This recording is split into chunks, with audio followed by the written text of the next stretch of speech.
An interview plays a substantial role in helping you choose the best path to build your successful career.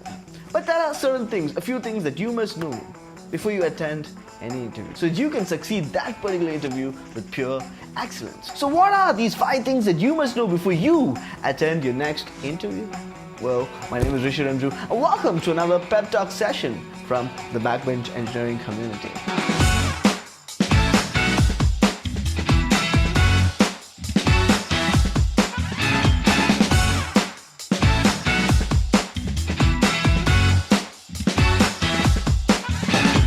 So the first point that you must keep in your mind is the fact that the first impression is the best impression. You must have heard of this. So the first impression that you make in front of your interviewer is going to be a crucial deciding factor as in how your interview process would be going for the next few minutes. Let me get that clear for you. Half of the work is done when you make a good first impression.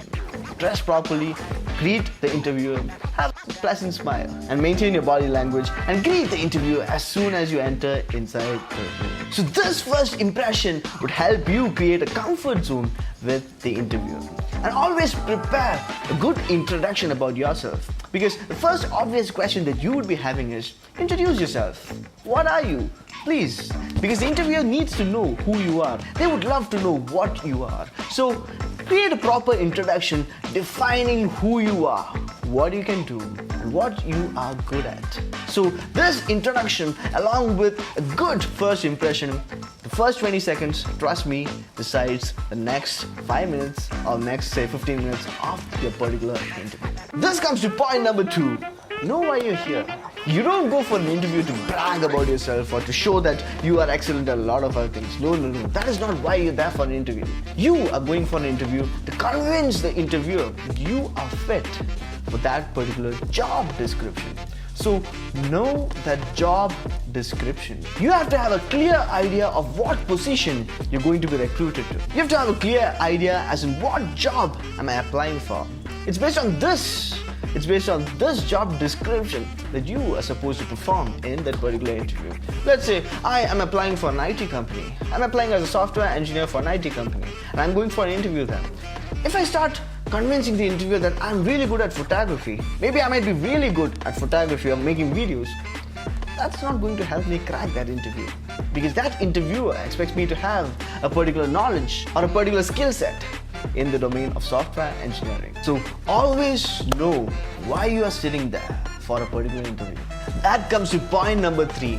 Align your interests with the company's interests. So let's imagine that I am going for an interview in a company like, say, Mercedes-Benz. So Mercedes-Benz deals with cars, luxury premium cars.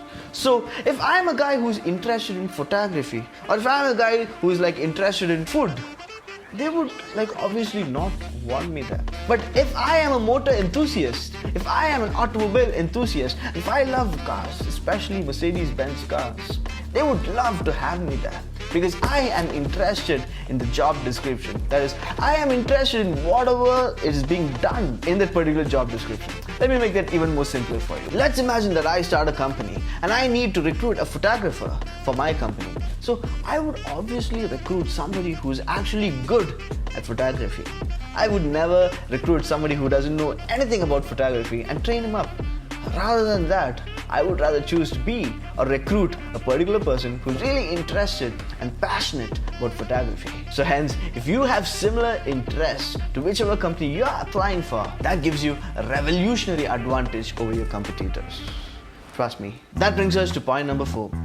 Know the company inside out. So if you're going for an interview at, say, Apple, so if the interviewer asks you, do you know who Tim Cook is? If your reply is no, that's a huge black mark, because you don't know who runs the company. So if you're going for an interview process, you must know who runs that company, who owns that company, what's being done there, what all are the products or what all are the services that this company provides. So you must have a clear idea of the particular company for which the interview process you're attending. And that brings us to point number 5, which is guide the interview process. So now, when the actual interview process starts, so when you've introduced yourself, the interviewer would obviously start asking you a certain set of questions. So when he starts asking you a certain set of questions, you always have the power to guide the interview process. How do we do that? So when the interviewer asks you a particular question, you could answer that question leaving a trail at the end of every sentence, so that this trail would trigger another question by the interviewer. So you can say, use things from your projects, your final year projects, your portfolio, anything that you've done, you've achieved. So you can include all those while you're giving answers to whatever questions are being asked. For instance, if my interviewer asked me what my final year project was, I could tell them, okay, fine, my final year project was based on vehicle-to-vehicle communication. And here in vehicle-to-vehicle communication, it was done using wireless communication. So I've ended this phrase with wireless communication. So the next obvious question that I'd be getting is, what kind of wireless equipment did you use to establish this kind of vehicle-to-vehicle communication? So this is how you guide your interview process. You can also talk about how your interests align with the company's interests, but always make it a point that never go out of track. Never talk about topics that are not even there in the company's point of interest. If that's the case, then you'll never be able to guide the interview process. The interviewer would start asking random questions. So if you are able to guide this interview process in such a way that the interviewer can ask you questions that are both aligned to his and your interest, that would give you a significant advantage to create a good impression in that particular interview. And here's a bonus point, point number 6. At the end of every interview, the interviewer would ask you, do you have any questions? The obvious answer that we'd be having is, no, we don't have any questions. But point number 6, always ask them a question when they ask you, do you have any questions? This question can be something as simple as, what kind of coding language am I using for my job? Like, how's my work nature? How's the work culture here in this company? All those, it can be even the simplest of questions, but always ask them a question towards the end. That is point number 6.